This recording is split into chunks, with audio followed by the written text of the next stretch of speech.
Garden. Monday, March 11th, 2024, 6:40 p.m. Authored by Naveen Athrapali via the Epoch Times, emphasis ours. The vast majority of tattoo ink sold in the United States are contaminated with unlisted ingredients that can cause serious health issues, including organ damages, according to a recent study. A tattoo shop in Costa Mesa, California, on May 26, 2022. John Frederick / The Epoch Times. The study, published in the Analytical Chemistry Journal on February 22, investigated 9 different brands of tattoo ink common in the United States, from minor to major brands. Out of the 54 inks of the 9 brands analyzed by researchers, 83%, were found to contain unlisted additives and/or pigments, the study stated.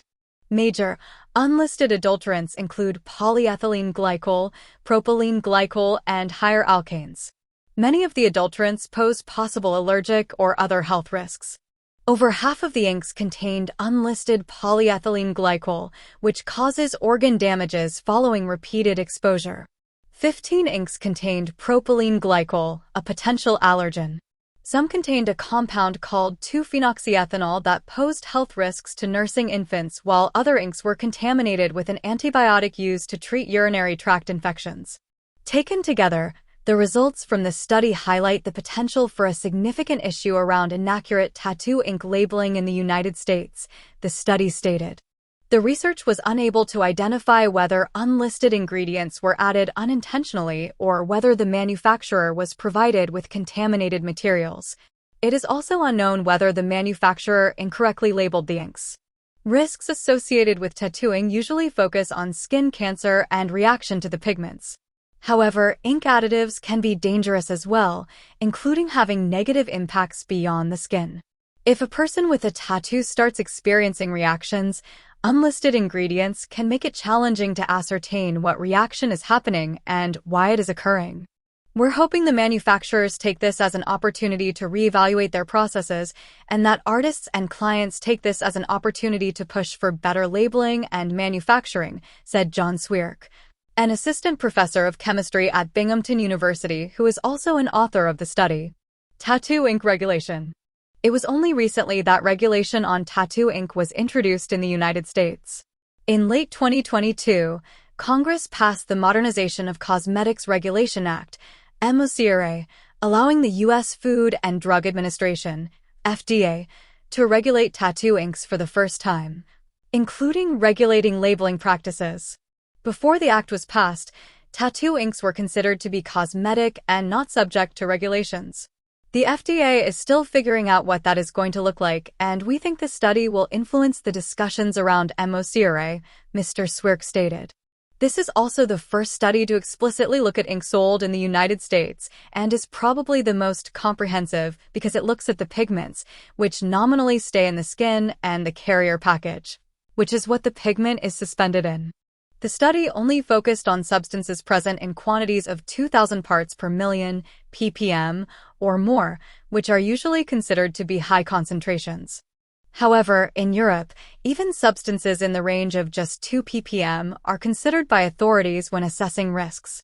As such, the tattoo inks could contain even more potentially toxic substances than what the study has found. Tattoo ink risks. A 2021 study on tattoo inks conducted in the European Union arrived at similar conclusions. It analyzed 73 tattoo inks in the market, investigating labels as well as ingredients. The study found that 93% of the bought tattoo inks violated European legal requirements on labeling. 50% of the tattoo inks declared at least one pigment ingredient incorrectly, authors wrote. 61% of the inks contained pigments of concern, especially red inks. Main metals detected in the inks included iron, aluminum, titanium, and copper, most of which were in green or blue inks. The levels of iron, chromium, manganese, cobalt, nickel, zinc, lead, and arsenic were found to co-vary significantly. Researchers of the study called on tattoo ink manufacturers to follow regulations and minimize the presence of nickel and chromium impurities to prevent allergy and toxic reactions among users. A December 2016 retrospective study looked at 493 health complications resulting from tattooing among 405 individuals. They identified 184 cases of allergic reactions, 53 instances of bacterial infections, and 46 psychosocial complications. The U.S. Food and Drug Administration, FDA, has asked people to think before you ink. Multiple research studies have reported that some inks contain pigments used in printer toner or in car paint, the agency stated, adding that it has not approved any pigments for injection into the skin for cosmetic purposes. After receiving a tattoo, the person may see some redness, swelling, or warmth on the skin. If the tattooed area does not heal or if there is a rash forming in the region, the FDA advises people to contact their healthcare professional. This is especially true if they develop a fever. More aggressive infections may cause high fever, shaking, chills, and sweats. Treating such infections might require a variety of antibiotics, possibly for months, or even hospitalization and/or surgery. A rash may also mean you're having an allergic reaction. And because the inks are permanent, the reaction may persist, the FDA warned. Scar tissue may form when you get a tattoo, or you could develop granulomas, small knots or bumps that may form around material that the body perceives as foreign. If you tend to get keloids, scars that grow beyond normal boundaries, you may develop the same kind of reaction to the tattoo. 32-601218. More medical stories on Zero Hedge. Fauci deputy warned him against vaccine mandates. Email. The delights of the Pfizer/Moderna catfight. Boiling hard tap water removes up to 90% of microplastics. Study. Show comments. Discrimination notice. Privacy policy. Disclosure. Disclaimer. Advertise with Zero Hedge.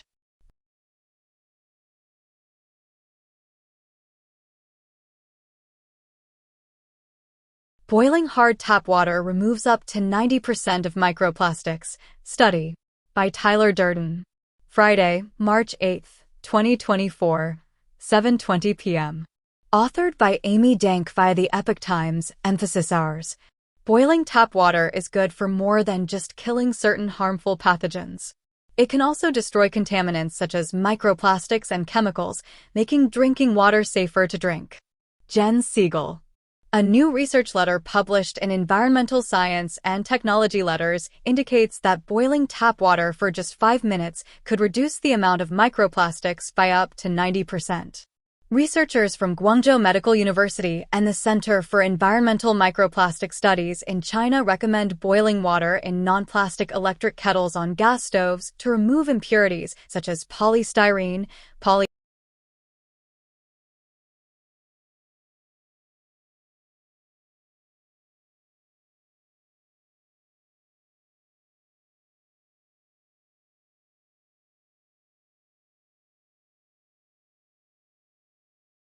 Boiling tap water is good for more than just killing certain harmful pathogens.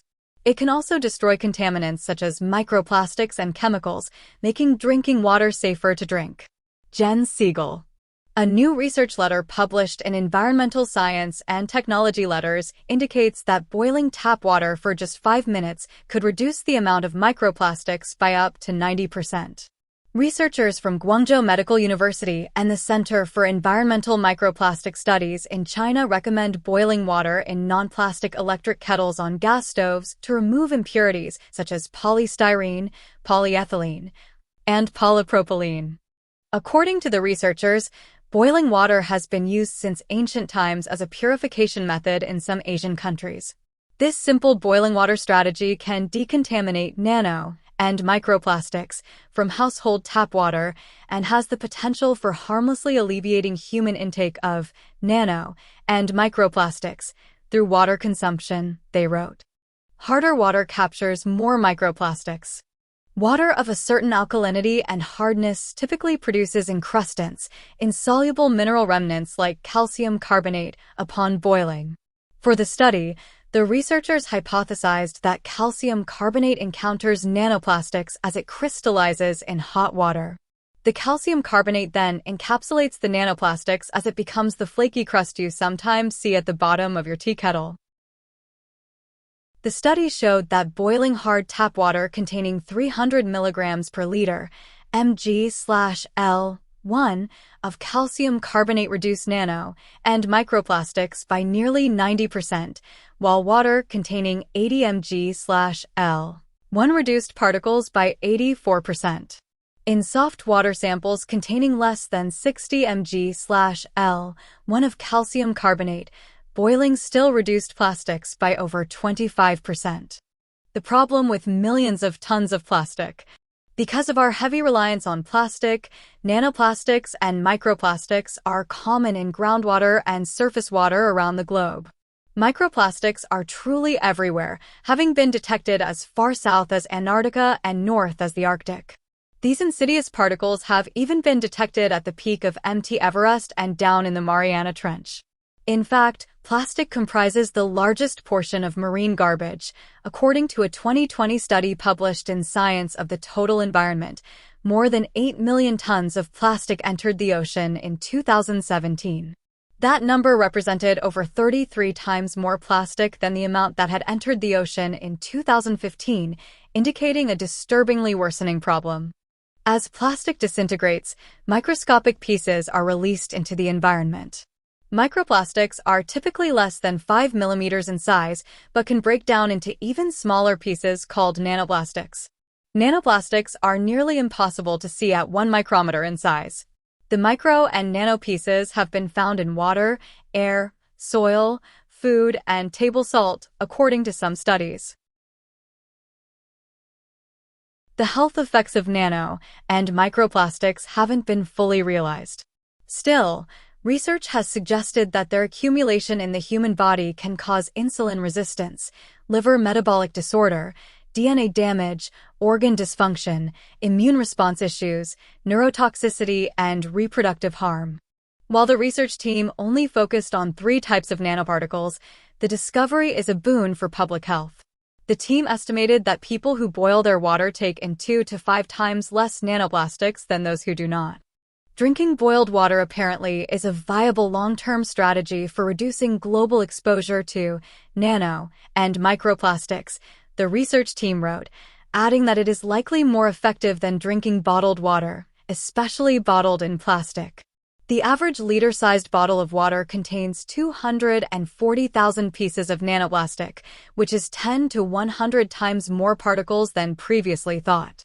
108-322-377. More medical stories on Zero Hedge. Over 80% of tattoo inks contain unlisted substances that can cause organ damages, allergies. Study. Fauci deputy warned him against vaccine mandates. Email. The delights of the Pfizer/Moderna catfight. Show comments. Discrimination notice. Privacy policy. Disclosure.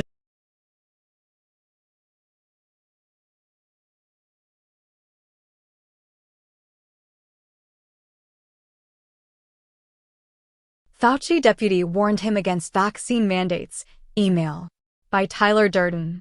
Monday, March 11, 2024, 4:40 p.m.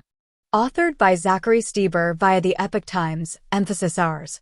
Mandating COVID-19 vaccination was a mistake due to ethical and other concerns, a top government doctor warned Dr. Anthony Fauci after Dr. Fauci promoted mass vaccination. Coercing or forcing people to take a vaccine can have negative consequences from a biological, sociological, psychological, economical, and ethical standpoint and is not worth the cost even if the vaccine is 100% safe. Dr. Matthew Memoli, director of the Laboratory of Infectious Diseases Clinical Studies Unit at the U.S. National Institute of Allergy and Infectious Diseases, NIAID, told Dr. Fauci in an email. A more prudent approach that considers these issues would be to focus our efforts on those at high risk of severe disease and death, such as the elderly and obese, and do not push vaccination on the young and healthy any further. Dr. Anthony Fauci, ex-director of the National Institute of Allergy and Infectious Diseases, NIAID. In Washington on January 8, 2024. Madalina Vassilia / The Epoch Times. Employing that strategy would help prevent loss of public trust and political capital, Dr. Memoli said. The email was sent on July 30th, 2021, after Dr. Fauci, director of the NIAID, claimed that communities would be safer if more people received one of the COVID-19 vaccines and that mass vaccination would lead to the end of the COVID-19 pandemic. We're on a really good track now to really crush this outbreak, and the more people we get vaccinated, the more assuredness that we're going to have that we're going to be able to do that, Dr. Fauci said on CNN the month prior. Dr. Memoli, who has studied influenza vaccination for years, disagreed, telling Dr. Fauci that research in the field has indicated yearly shots sometimes drive the evolution of influenza. Vaccinating people who have not been infected with COVID-19, he said, could potentially impact the evolution of the virus that causes COVID-19 in unexpected ways. At best, what we are doing with mandated mass vaccination does nothing, and the variants emerge evading immunity anyway as they would have without the vaccine, Dr. Memoli wrote. At worst, it drives evolution of the virus in a way that is different from nature and possibly detrimental, prolonging the pandemic or causing more morbidity and mortality than it should. The vaccination strategy was flawed because it relied on a single antigen, introducing immunity that only lasted for a certain period of time, Dr. Memoli said. When the immunity weakened, the virus was given an opportunity to evolve. Some other experts, including virologist Geert Vanden Bossche, have offered similar views. Others in the scientific community, such as U.S. Centers for Disease Control and Prevention scientists, say vaccination prevents virus evolution, though the agency has acknowledged it doesn't have records supporting its position. Other messages. Dr. Memoli sent the email to Dr. Fauci and two other top NIAID officials, Drs. Hugh Auchincloss and Clifford Lane. The message was first reported by the Wall Street Journal, though the publication did not publish the message. The Epoch Times obtained the email and 199 other pages of Drive Memoli's emails through a Freedom of Information Act request. There were no indications that Dr. Fauci ever responded to Dr. Memoli. Later in 2021, the NIAID's parent agency, the U.S. National Institutes of Health, NIH, and all other federal government agencies began requiring COVID-19 vaccination under direction from President Joe Biden. In other messages, Dr. Memoli said the mandates were unethical and that he was hopeful legal cases brought against the mandates would ultimately let people make their own healthcare decisions. I am certainly doing everything in my power to influence that, he wrote on November 2, 2021, to an unknown recipient. Dr. Memoli also disclosed that both he and his wife had applied for exemptions from the mandates imposed by the NIH and his wife's employer. While her request had been granted, his had not as of yet, Dr. Memoli said. It's not clear if it ever was. According to Dr. Memoli, officials had not gone over the bioethics of the mandates. He wrote to the NIH Department of Bioethics, pointing out that the protection from the vaccines waned over time, that the shots can cause serious health issues such as myocarditis or heart inflammation, and that vaccinated people were just as likely to spread COVID-19 as unvaccinated people. He cited multiple studies in his emails, including one that found a resurgence of COVID-19 cases in a California healthcare system despite a high rate of vaccination, and another that showed transmission rates were similar among the vaccinated and unvaccinated. Dr. Memoli said he was particularly interested in the bioethics of a mandate when the vaccine doesn't have the ability to stop spread of the disease, which is the purpose of the mandate. The message led to Dr. Memoli speaking during an NIH event in December 2021, several weeks after he went public with his concerns about mandating vaccines. Vaccine mandates should be rare and considered only with a strong justification, Dr. Memoli said in the debate. He suggested that the justification was not there for COVID-19 vaccines, given their fleeting effectiveness. Julie Ledgerwood, another NIAID official who also spoke at the event, said that the vaccines were highly effective and that the side effects that had been detected were not significant. She did acknowledge that vaccinated people needed boosters after a period of time. The NIH and many other government agencies removed their mandates in 2023 with the end of the COVID-19 public health emergency. A request for comment from Dr. Fauci was not returned. Dr. Memoli told the Epoch Times in an email he was happy to answer any questions you have, but that he needed clearance from the NIAID's media office. That office then refused to give clearance. Dr. Jay Bhattacharya, a professor of health policy at Stanford University, said that Dr. Memoli showed bravery when he warned Dr. Fauci against mandates. Those mandates have done more to demolish public trust in public health than any single action by public health officials in my professional career, including diminishing public trust in all vaccines. Dr. Bhattacharya, a frequent critic of the U.S. response to COVID-19, told the Epoch Times via email. It was risky for Dr. Memoli to speak publicly since he works at the NIH, and the culture of the NIH punishes those who cross powerful scientific bureaucrats like Dr. Fauci or his former boss, Dr. Francis Collins. 32. 648232. More medical stories on Zero Hedge. Over 80% of tattoo inks contain unlisted substances that can cause organ damages, allergies. Study.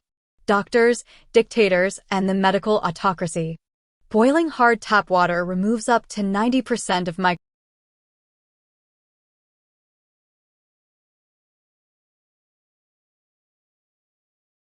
Doctors, Dictators, and the Medical Autocracy. By Tyler Durden. Monday, March 11, 2024, 9:20 p.m. Authored by Amy Denny via the Epoch Times, emphasis Rs. Jean Wendrick acknowledges that she's been mostly unhealthy her whole life, suffering from diabetes since she was in her 20s and overcoming breast cancer more recently. Illustration by the Epoch Times, Shutterstock. At a doctor's appointment last year, Ms. Wendrick learned she has osteopenia, a condition in which her body isn't making new bone cells quickly enough, which often leads to osteoporosis. Her doctor suggested medication, the same type her mother has been taking. It was devastating to me, she said. My mom is hunched over with osteoporosis and can only look at the floor. She's in so much pain, and she took all the meds. It was all for nothing. While Ms. Wendrick can see her potential future when looking at her 86-year-old mother, she also finds reasons, when thinking of her 18-year-old daughter, Victoria, whom she had at age 47, to make the changes that can restore her health. Thus, Ms. Wendrick became determined 6 months ago that she would live out her years in the best possible health. She knew it would demand real change and a true return to a healthy lifestyle, something her doctor's prescriptions could never give her. The doctor's dilemma. Ms. Wendrick's experience is common. Facing devastating illness, patients are offered drugs that have little effect and create problems that patients may never be told about. It is common for doctors to suggest only 2 types of treatment options, drugs or surgery. Daria Serdseva/Shutterstock. While some doctors will do little beyond suggesting surgery or a new prescription, many others do recommend their patients make lifestyle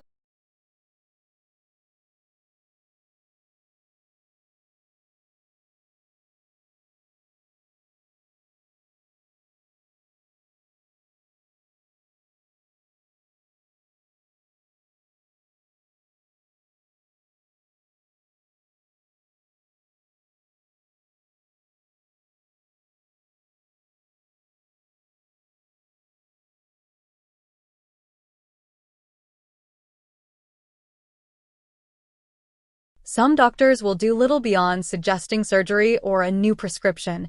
Many others do recommend their patients make lifestyle changes to fundamentally resolve the cause of chronic conditions.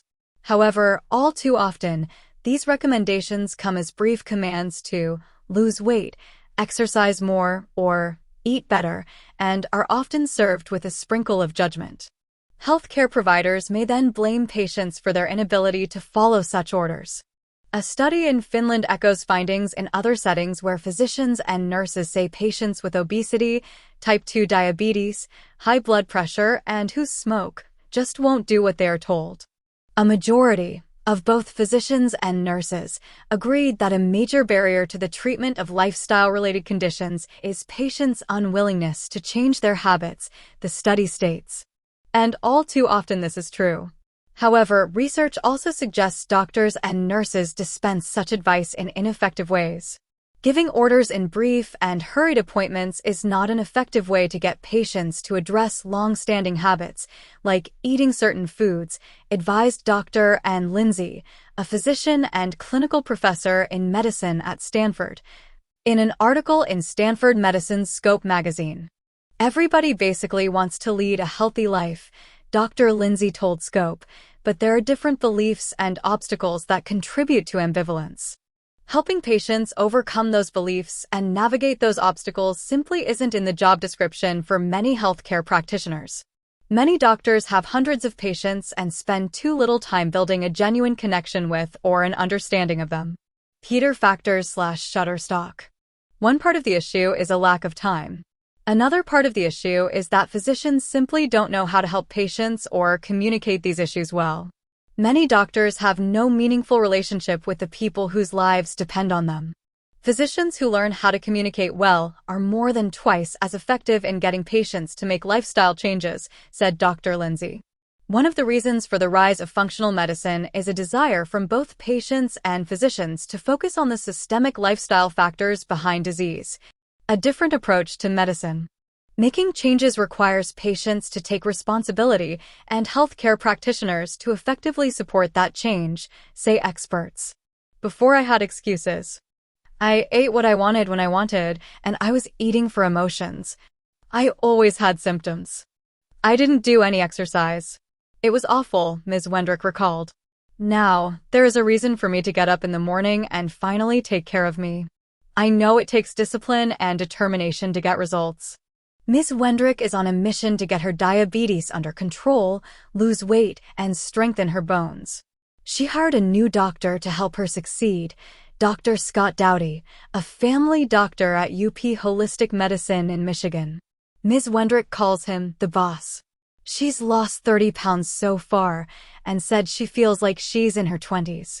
For the first time in her healthcare experience, Ms. Wendrick felt listened to and that she had suitable options and a support system that would allow her to avoid the poor prognosis she was facing. It became easier for her to comply because she felt in control and supported by Dr. Dowdy, she said. Ms. Wendrick isn't an exception. Patient engagement, motivation, and support are vital ingredients for healing disease from the standpoint of functional medicine and research studies. The American Medical Association, AMA, says doctors need to help patients find their motivation and give them small but meaningful targets for improvement, like a 5% weight reduction. The AMA also raises the need for an engaging coach, someone capable of getting patients to participate in lifestyle programs. People often need the support of a health coach, nutritionist, or personal trainer to make meaningful changes in their daily habits. The Good Brigade/Getty Images. Unfortunately, these programs are still hard to come by in many areas and physicians may not even be aware they exist. All too often, doctors simply tell patients they need to take a new drug or have surgery with little in the way of discussion. Medicinal commands. A 2019 study revealed that a shared power balance between patients and healthcare providers was critical to active patient participation and adherence to treatment in chronic illnesses. Patients cannot be forced to follow a lifestyle dictated by others, notes the study published in the International Journal of Community-Based Nursing and Midwifery. The finding suggests that adherence is facilitated by empowerment that includes competence in self-care, adaptability, and persistence in treatment. Telling people they need to stop this or stop that almost universally fails, Dr. Joel Evans, founder and director of the Center for Functional Medicine, told the Epoch Times. It's more effective, he said, to find beneficial things to add to behavior, such as eating more fruits and vegetables. By talking to patients this way, they feel more cared for, and they're more likely to participate in the creation of a plan, and they're more likely to follow the plan, Dr. Evans said. The doctor dictator doesn't work. While it can be frustrating to encounter doctors who don't offer options or support, patients can voice concerns, ask for more resources, or find help elsewhere, as Ms. Wendrick did. Doctors as dictators. Physicians find themselves in an impossible bind. They often believe they must convey a sense of certainty and authority to give their patients confidence in prescribed treatments, and yet there is little certainty in medicine. This can lead to issuing orders rather than engaging patients in more meaningful conversations. Read more here. 2. 99628. More medical stories on Zero Hedge. Over